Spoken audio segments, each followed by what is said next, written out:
Welcome to Crooners and Coffeeshops, everyone. My name is Heather. Today I have Andrew from the Carolyn here to discuss the debut album, This Will Begin to Make Things Right, as well as a coffee partnership with a local Atlanta coffee shop. But Andrew, I would love to hear a little bit more about how you got started in music, if you don't mind. Yeah, so maybe about 4 years ago, I started the Carolyn sort of as a solo project. And a friend of mine, Peter Catalano, basically just wanted to put out an EP. And over time, my desire to play shows kind of increased. And I was like, man, I actually want this thing to be a full band. So our drummer, Dave, I've known him probably since I was 13. So he was kind of just a natural choice. And we had both known Ollie through just playing shows since we were teenagers. And yeah, the whole thing kind of happened organically. I don't think in the initial stages, either one of them were like head first like I was, because this thing was my baby. But over time, it just evolved into like a full-fledged like lineup. And Ollie and Dave are so integral to the sound now. It's the farthest thing from a solo project for sure. Yeah. And like you kind of already started going into how you and David and Ollie met, but like, how did you kind of decide when it was the appropriate time, quote unquote, to begin the musical partnership? Because usually especially when it's like your friends, the whole partnership scenario can be a little bit different. And it's like, do I want to work with my friends or do I not want to work with my friends? When did you know that Ollie and David were going to make up the rest of the Carolyn? Well, I mean, we all gelled together pretty quickly, like on a personality level. But I think if like toward the end of, and I hate to use the term like release cycle, because, the Carolyn's predominantly played just regionally and locally. Of the first EP, like, of course, Peter's calling like, hey, man, like you should put out more music. We want you to put out another album. And then it was like, okay, well, I'm kind of sort of having to start from scratch, despite the fact that quite a bit of the songs on the first LP were songs I had on the back burner for years. But I was sort of building this thing up in a way that I didn't have to build the EP up, and Ollie had some great tunes. So I would say probably approaching the end of 2017, I was like, yeah, these are my guys. Like, let's be a full band. Yeah, awesome. And here we are in 2021, and you guys just released your debut album. It was actually, so this is the crazy part about it. Yeah. We put out a video. So in December of 2019, the album was actually released. So the album's actually 12 months old, which I know it was odd, but COVID sort of ruined everything. Yeah, it ruined a lot of things for a lot of people. But your music came out, and that's the most important thing. I wanted to ask you, for those who haven't had a chance to take a listen to This Will Begin to Make Things Right, would you care to share with our listeners what they should be expecting lyrically and instrumentally?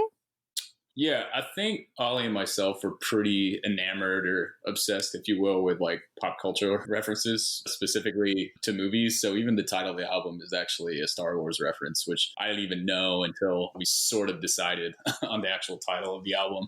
I knew it sounded familiar.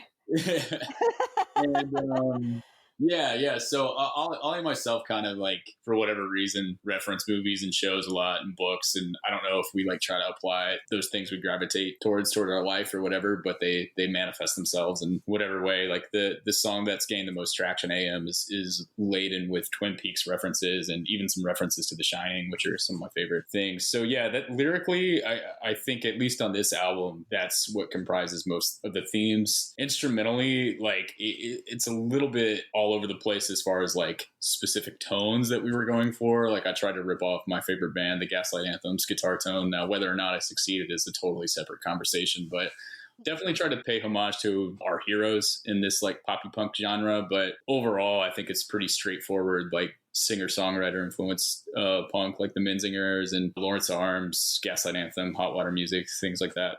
Yeah, and on top of it, all the pop culture references, which is always a fun thing, especially in music. Sometimes you don't even think about it. It's like, oh, that makes a whole lot of sense. This is a Twin Peaks song. It's always fun to find those little Easter eggs when you're not expecting them. I really like when my favorite bands do that kind of thing, so we're kind of just ripping them off, if you will. And which song would you say was your favorite to write and or record? And these could be two separate songs. I know the processes are different. Sure. Just off the top of my head, I'm going to say Heavy Eyes, and make no mistake, like Ollie gets like almost 100% of the credit for that song. That's definitely like something that was, he had on the back burner before he even joined the band. But that one, at least on this release, felt the most collaborative. He just came in with like, an acoustic guitar and the lyrics and the melody, and Dave and I sort of contributed to like the dynamics, like, oh, this part should be quieter, this, the loud outro should be, really anthemic and loud, if you will, which I don't know if Ollie quite had that specific vision when he initially wrote the song.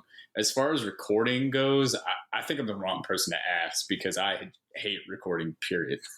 I get so stressed out in the studio in terms of like, am I playing to the best of my ability, or sonically, are we where we need to be? Like, so I hate to plead the fifth, but I don't like recording, period. If I could have someone else do everything for me, I would totally be on board with that. We got to hurry up and get our clones.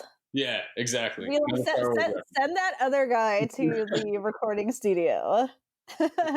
Just like I would have my clone just do all my like mundane things, like going to the grocery store and stuff. Yeah. It kind of feels a little bit like a chore, and at least where we are in our careers, like a band, right? Like maybe one day I'll be way less stressed out, but I just can't. I get in my own head in the studio for sure. We got to get out of the pandemic first to have no stress. Yeah, so. Exactly.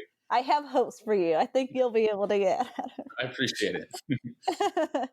And speaking of Heavy Eyes, you guys got to join forces with a local coffee company, Unknown Coffee Co., to release a custom blend named after the song, which is so awesome. And I wish all of the musicians in the world would make coffee music connections. So... Yeah, it was really exciting. Like our friend Ashton was kind of like a natural choice, because he plays in another band that's similar to our genre of music, and he had kind of gone on this like independent, boutique coffee endeavor, and it just made sense. It was super easy. I was just like, hey, can we put our sticker on some of your bags of coffee? And it was sure. It was really as simple as that. Yeah. Like, did you guys have any hand in the like flavor process? Like, did you guys get to decide any, like, I want the aroma to smell like fairies farting? I guess that's a bad example. Well, no, it'll be inspiration for our next roast for sure. I'll be sure to say that for the next batch. It's on recording, so yeah, because this was like our first collaboration, I wasn't too specific in terms of like the actual, like the different aromas or nuances of the coffee. Like I don't think any of us really knew what we wanted, and since Unknown Coffee Co. is such a new company, he's like, hey man, this is where I source the beans from. I think this would work really great with what you're trying to do. And furthermore, as much as I love coffee and I really like a gourmet coffee, I'm not the most literate. Like, I'm not above Folgers either. Like, whatever gets caffeine in my veins quickly as possible, I'm down with. Whether it's high quality coffee or low crappy coffee, I love both. I mean, I love my Folgers Black Silk, so. I got you. And the Don Francisco's still. So sure. Definitely not judging. Sometimes it's easier. But yeah, I think it's really awesome that you guys not only did you guys get to work with a friend, which is cool. Like one day, hopefully I become best friends with the coffee shop owner and be like, hey, so let's collab. Definitely do it if you get a chance. Yeah, I'll make sure that the aroma is very farting as well. Everybody's going to just be inspired by our conversation. Yeah, that could just be the name of the roast, honestly. Fairy farts? Yeah, I'd buy it. Woo! All right, this is a collab right here. Look at us. Let's do it. I know a guy. Yeah. Do you guys? I guess you already mentioned that you're planning to make some more blends in the future. Sounds like. Hopefully, we were fortunate enough to sell out of all these, which is cool. But I think right now we're just trying to focus on, releasing some songs we recorded recently and then trying to do all the pre-production for a new LP in the next 12 to 24 months. I mean, we've got lots of time. We've got at least another year of pandemic. Yeah. I really, even if someone waved a magic wand tomorrow, I don't know what the implications would be in terms of entertainment. Like, this has changed the world forever, for sure. Yeah, we're gonna be like, what is this thing called a stage? Yeah. What are these blinking things that are in my eyeballs? It's like, do I make sound with this thing that's on a stick that I have to like stand up next to? So I wanted to ask you, like, what do you guys hope your audience will be taking away from your music? First and foremost, like, we're so appreciative for anyone to give us 30 seconds of their time.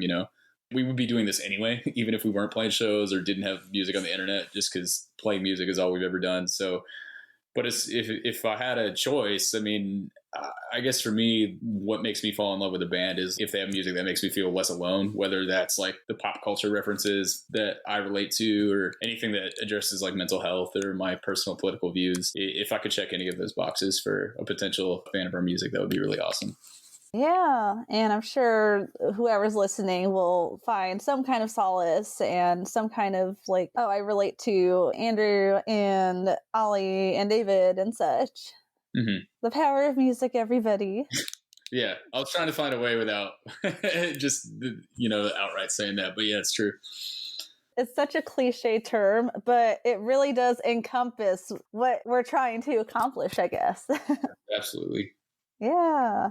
So you already mentioned that you guys have some upcoming releases that we get to look forward to, but what other big exciting things should we be expecting from the Carolyn and the, I guess, new year? Yeah, we recorded 2 songs that'll go unnamed for now.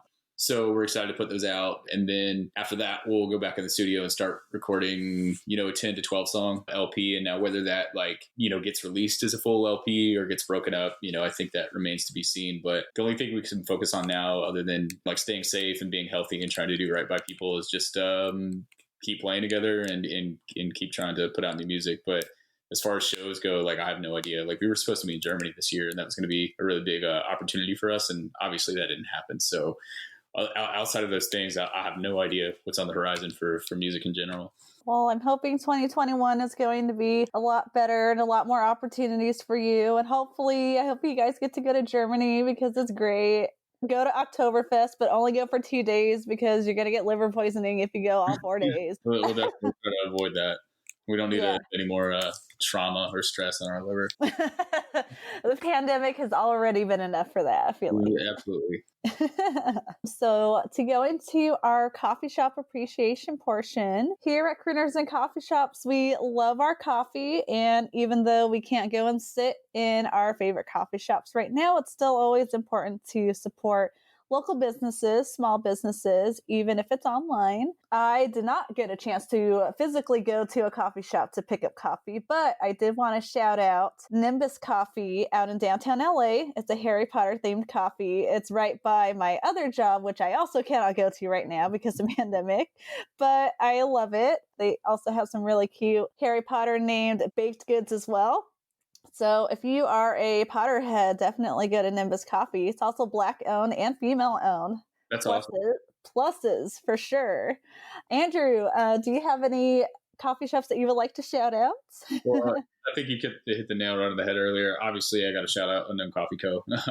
We are Yeah. company in Atlanta, Georgia. And then my favorite coffee shop from when I was a teenager up until my mid-20s is in this little town of Milledgeville, Georgia, called Blackbird Coffee. I spent many hours studying in there, and that town in general is probably in an indirect way responsible for this band existing. So yeah, Blackbird Coffee in Milledgeville, Georgia. Woo, awesome. And Andrew, where can we find you guys online? Every major streaming platform, Spotify, Apple Music, of course, YouTube. If you care enough to pick up a physical, that's available at 59xrecords.com. We also have digital downloads and such on Bandcamp, thecarolyn.bandcamp.com, and every major social media. You can just type in the Carolyn on Instagram or Facebook, and I'm sure you'll find us. Awesome. Well, thank you, Andrew, for joining me today. It was amazing to get to chat with you. You're actually my first artist that has had a coffee collaboration. So cool. This was a fun little brain picking for me as well. Yeah. Well, likewise, I really appreciate you taking the time. Yeah, stay safe out there, out in Atlanta. I hope that everything is like going well over there. Well, sending you all the good vibes, all the good health. And to all of our listeners, stay safe out there and stay caffeinated.